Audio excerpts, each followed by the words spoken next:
Welcome back to the channel guys. मैं अतनु और आज हम लोग डिस्कस करेंगे कि इन फ्यूचर जाके क्या यूरो डॉलर को रिप्लेस कर सकता है। मैं ऐसा क्यों बोल रहा हूँ, इसके पीछे मेजर जो रीजन है वो है जियोपॉलिटिकल मूवमेंट। रिसेंटली हम लोग को जैसे देखने को मिल रहा है कि वर्ल्ड के डिफरेंट जो पावर्स है वो जैसे एक दूसरे के साथ मिल रहे हैं या फिर एक दूसरे का साथ छोड़ रहे हैं, जिसके वजह से हो ही सकता है कि इन फ्यूचर जाके हम लोग को देखने को मिले कि यूरो अपने तरफ से कोशिश कर रहा है डॉलर को रिप्लेस करने के लिए। इसको चलिए जानते हैं क्या क्या रीजन है जिसके वजह से मैं आपको बोल रहा हूँ कि इन फ्यूचर हो सकता है कि यूरो डॉलर को रिप्लेस करे। पहला जो रीजन है वो है चाइनाज एग्रेसिव काउंटर मूव। जैसे हम लोग को देखने को मिल रहा है कि चाइना और यूएस के बीच में ये जो ट्रेड वॉर है या फिर जो टैरिफ वॉर है ये कंटिन्यूअसली अपने तरफ से चल रहा था, जिसके वजह से डोनाल्ड ट्रंप एक बार अपने तरफ से जो टैरिफ है वो इंक्रीज कर रहा है और इंस्टेंटली हम लोग को देखने को मिल रहा था कि चाइना भी अपने तरफ से जो टैरिफ है वो इंक्रीज कर रहा था। मगर इस बीच में क्या हुआ, इस बीच में एक इंसिडेंट हुआ कि डोनाल्ड ट्रंप अपने तरफ से जब लास्ट बोले कि भाई हम लोग ये सारा जो टैरिफ है दुनिया के लिए ये हम लोग पॉज कर रहे हैं, दुनिया के लिए 10% जो है वो एक यूनिवर्सल रहेगा और चाइना के लिए 125% रहेगा। इसके बाद चाइना अपने तरफ से वेट किया। अगर चाइना का पास्ट परफॉर्मेंस हम लोग देखें तो इंस्टेंटली हो सकता था चाइना अपने तरफ से बोल देता कि भाई हम लोग की तरफ से भी 125% जो टैरिफ है वो यूएस गुड्स पे लगेगा। मगर चाइना ने वेट किया, चाइना ने अपने तरफ से एक दिन का टाइम लिया और इस टाइम को चाइना ने अपने तरफ से डिफरेंट वे में यूज किया। क्या क्या वो मैं आपको आगे जाके बताता हूँ। ऑन द अदर साइड उसके बाद चाइना ने क्या किया, चाइना ने अपने तरफ से जो 84% टैरिफ चाइना ने पहले इम्पोज किया था यूएस गुड्स के ऊपर उसको बढ़ा के 125% टैरिफ में कन्वर्ट कर दिया। बोला कि हाँ, अगर यूएस भी कोई सामान चाइना में आके बेचता है या फिर यूएस का कोई सामान चाइना में बिकता है तो at that point of time आप लोगों को 125% जो टैरिफ है वो पे करना पड़ेगा। तो नो डाउट ये टिट फॉर टैट जो है यही इक्वेशन है। ऑन द अदर साइड ये जो एक दिन का टाइम लिया चाइना ये अनाउंस करने में, इसके पीछे क्या रीजन था? इसके पीछे एक दूसरा रीजन था। क्या? चाइनीज अथॉरिटीज जो है वो यूरोपियन अथॉरिटीज के साथ मिलकर अपना मीटिंग कर रहे थे, क्योंकि चाइना चाहता है कि आगे जाके जो एक कॉन्सेप्ट है ना कि दो दुश्मन का दुश्मन हम लोग का दोस्त होता है, तो वही है। अगर यूएस का साथ यूरोपियन यूनियन छोड़ रहा है तो चाइना के पास एक बहुत ही अच्छा चांसेस है कि चाइना अभी जाके यूरोपियन यूनियन का हाथ थामे या फिर यूरोपियन यूनियन चाइना का हाथ थामे, दोनों मिलकर आगे मूवमेंट करें।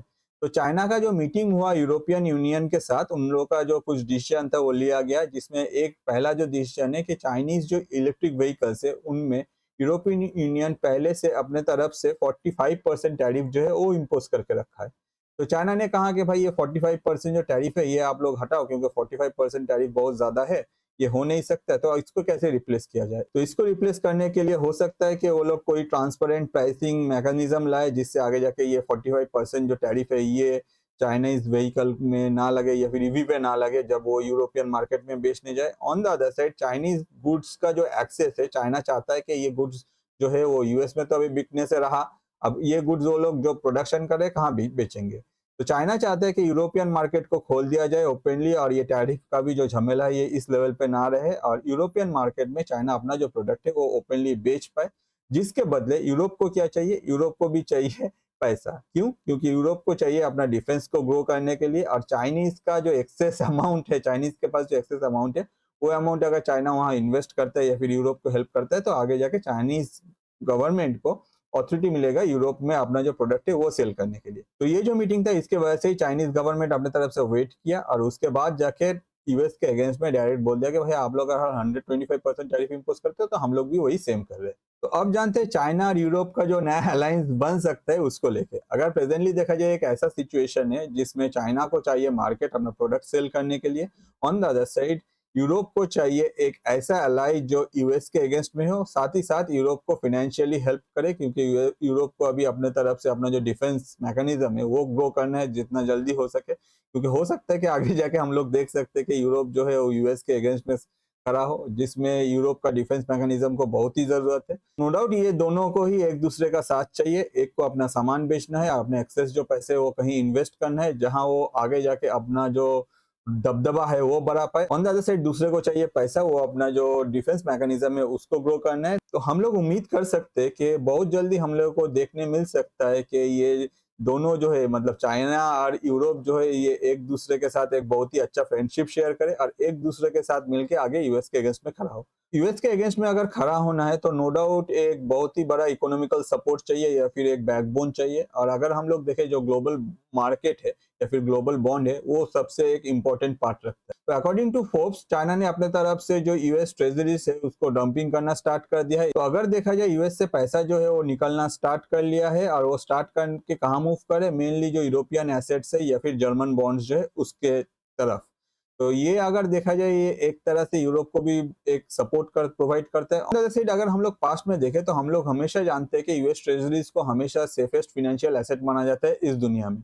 मगर प्रेजेंटली जो कंडीशन है ये धीरे धीरे मूव कर रहा है, क्योंकि जो ग्लोबल ट्रस्ट है वो मूव कर गया, जिसके वजह से हर कोई जो यूएस का ट्रेजरीज है उसके ऊपर ट्रस्ट रखना नहीं चाहते या फिर नहीं रख पा रहे। तो अब जानते हैं सबसे मेजर जो क्वेश्चन था हम लोग का, क्या यूरो आगे जाके डॉलर को रिप्लेस कर पाएगा। अगर यूरो को डॉलर को रिप्लेस करना है तो दो चीज में सबसे ज्यादा ध्यान देना पड़ेगा। पहला है it must perceive as safe. European economy specially अगर जर्मनी को देखे, जर्मनी का इकोनॉमी काफी स्टेबल है। On the other side Germany के जो बॉन्ड्स है ये ग्लोबल कैपिटल को अट्रैक्ट कर रहे हैं। इसके लिए भी एक और पार्ट है, वो है यूरोपियन डेब्ट, जिसके वजह से यूरोपियन यूनियन ने अपने तरफ से अनाउंस किया कि वो लोग प्लानिंग कर रहे हैं किस चीज का, 800 बिलियन यूरो का जो बॉन्ड एश्योरेंस या फिर फंड डिफेंस के लिए वो लोग अपना जो इंडस्ट्रियल ग्रोथ करेगा उसको लेके। अगर देखा जाए ये बहुत ही करीब है जो चाइना डेप्ट होल्ड करता है, round about 816 billion of US डेप्ट। तो नो डाउट ये तो एकदम मैच हो गया भाई, एक को जो चाहिए दूसरे के पास वही है, दूसरे का जो चाहिए एक के पास वो है। तो ये एक विन विन सिचुएशन हम लोग एक्सपेक्ट कर सकते हैं। इसके लिए भी अगर देखा जाए यूरोप को पैसा भी चाहिए जो यूरोप एब्जॉर्ब कर सकता है, on the other side Chinese को इन्वेस्टमेंट भी करना है, और इसके अलावा चाइना को जो है वो यूरोप का मार्केट भी मिल जाएगा। तो अगर देखा जाए जैसे मैंने आपको कहा कि एक दूसरे का जो जरूरत है वो एक दूसरा ही फुलफिल कर रहा है।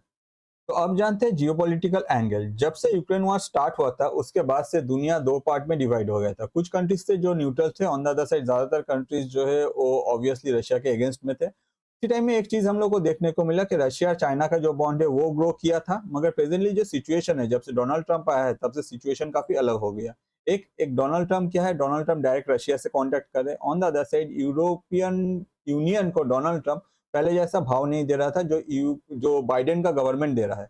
जिसके वजह से क्या हुआ, जिसके वजह से यूरोपियन यूनियन के साथ यूएस का जो रिलेशन है ये काफी ब्रेक हो गया। ऑन द अदर साइड अभी तो देखने को मिले एक दूसरे के सामने खड़ा है। इसके अलावा भी अगर देखा जाए चाइना और रशिया का जो रिलेशन था वो पहले जैसा नहीं रहा।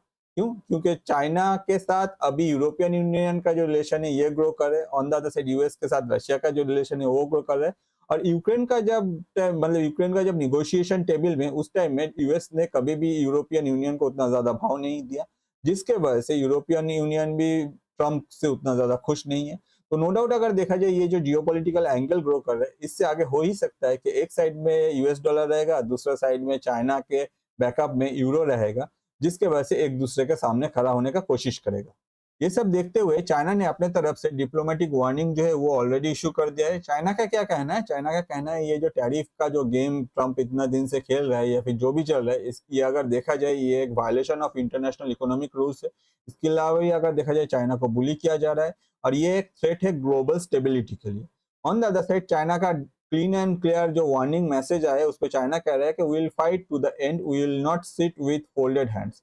मतलब डोनाल्ड ट्रंप को क्लीन एंड क्लियर चाइना ने अपने तरफ से बोल दिया कि भाई आप लोग कुछ भी कर सकते हो, आप उम्मीद कर सकते हो कि बहुत सारा कंट्रीज आपके साथ जाके बात करेगा कि भाई टैरिफ मत इंक्रीज करो, जो भी है इसमें एक सोल्यूशन लाओ, मगर हम लोग आपके साथ जाके बात करने वाले नहीं है। आप जैसा करेंगे टिट फॉर टैट हम लोग की तरफ से आपको मिलेगा। तो चाइना की तरफ से क्लियर मैसेज है कि भाई डिप्लोमेसी गए तेल लेने, आप जैसे करोगे आपको वैसे ही मिलेगा।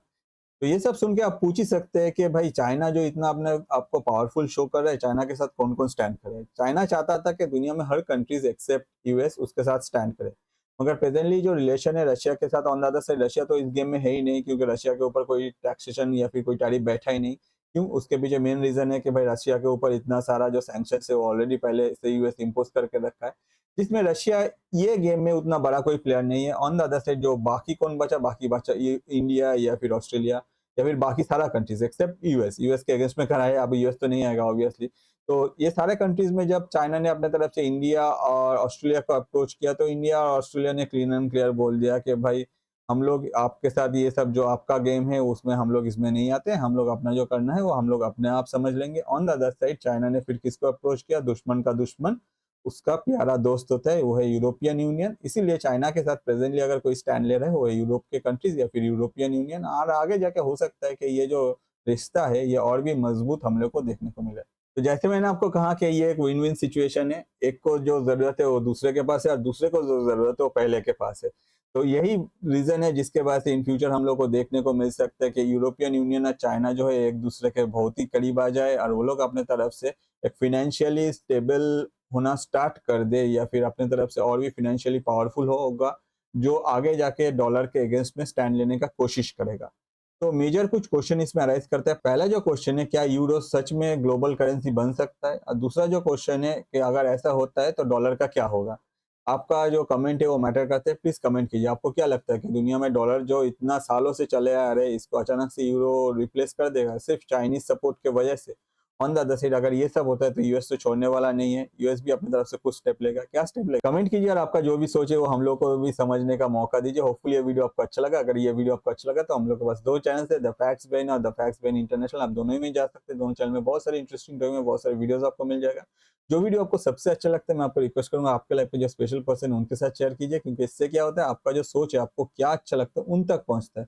ऑन द अदर साइड हम लोग जैसे क्रिएटर है हम लोग का रोजी रोटी भी चलता रहता है। इसके अलावा भी मैं आपको रिक्वेस्ट करूंगा जब भी आप दोनों चैनल में जा रहे हैं चैनल को सब्सक्राइब करें, जो बेल आइकन है उसमें क्लिक कर दीजिएगा, क्योंकि वीडियोस जो है वो डिफरेंट टाइम में आएगा। जब भी आएगा आपके पास तुरंत नोटिफिकेशन पहुंच जाएगा। ये वीडियो एंड तक देखने के लिए आपको और आपके लाइफ के स्पेशल पर्सन को मेरे तरफ से बहुत सारा धन्यवाद।